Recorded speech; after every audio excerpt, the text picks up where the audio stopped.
क्या आप जानते हैं जिस 15 अगस्त को हम हर साल बड़े गर्व के साथ मनाते हैं, उस दिन हमारे देश ने सिर्फ आज़ादी ही नहीं पाई थी बल्कि करीब 200 साल के अंग्रेजी शासन का अंत भी हुआ था। लेकिन सवाल है, भारत को आज़ादी कैसे मिली? 15 अगस्त की तारीख ही क्यों चुनी गई और आज़ादी के बाद पहली बार क्या हुआ था? आइए जानते हैं। दोस्तों, एक समय भारत पर अंग्रेज़ों का शासन था।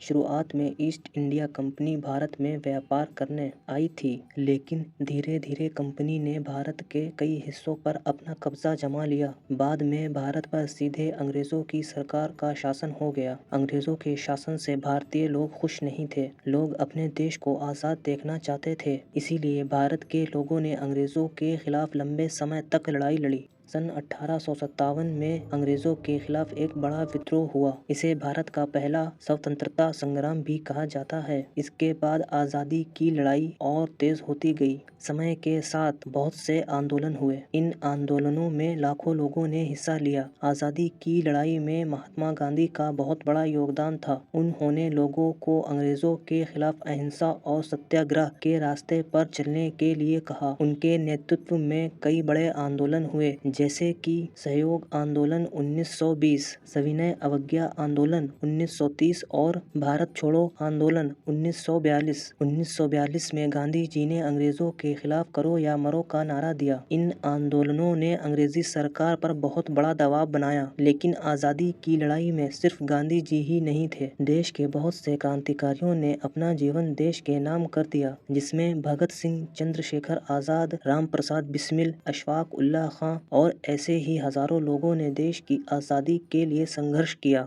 और अपनी जान को देश के ऊपर कुर्बान कर दिया। वहीं नेता सुभाष चंद्र बोस ने आज़ाद हिंद फौज के जरिए अंग्रेजों को चुनौती दी। इसके अलावा सरदार वल्लभ भाई पटेल, जवाहरलाल नेहरू, बाल गंगाधर तिलक, लाला लाजपत राय, विपिन चंद्र पाल, सरोजनी नायडू और मौलाना अबुल कलाम आजाद जैसे कई नेताओं ने भी आज़ादी की लड़ाई में महत्वपूर्ण योगदान दिया। यानी भारत की आज़ादी के पीछे किसी एक व्यक्ति का नहीं बल्कि लाखों लोगों का योगदान था। 15 अगस्त 1947 ये वही दिन था जब भारत अंग्रेजों की गुलामी से आजाद हुआ था। 14 अगस्त की रात को भारत की संविधान सभा की खास बैठक हुई। आधी रात के बाद भारत एक आजाद देश बन गया। इसी मौके पर जवाहरलाल नेहरू ने एक बहुत प्रसिद्ध भाषण दिया। इस भाषण को ट्रस्ट विद डेस्टिनी नीति से साक्षात्कार के नाम से जाना जाता है। 15 अगस्त 1947 को जवाहरलाल नेहरू आजाद भारत के पहले प्रधानमंत्री बने और लॉर्ड माउंटबेटन आजाद भारत के पहले गवर्नर जनरल बने।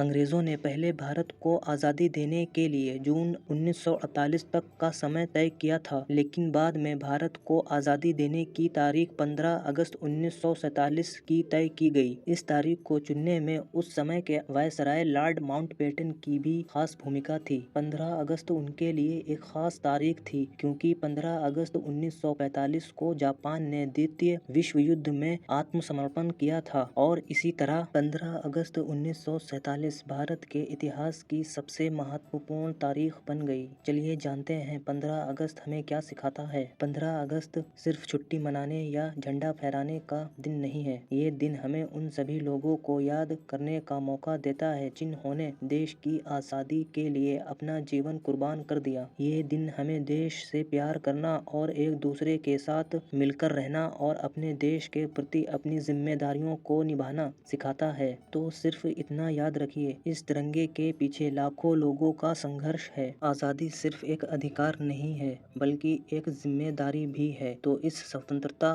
दिवस पर उन सभी स्वतंत्रता सेनानियों को नमन करें जिनके बलिदान से हमारा देश स्वतंत्र हुआ।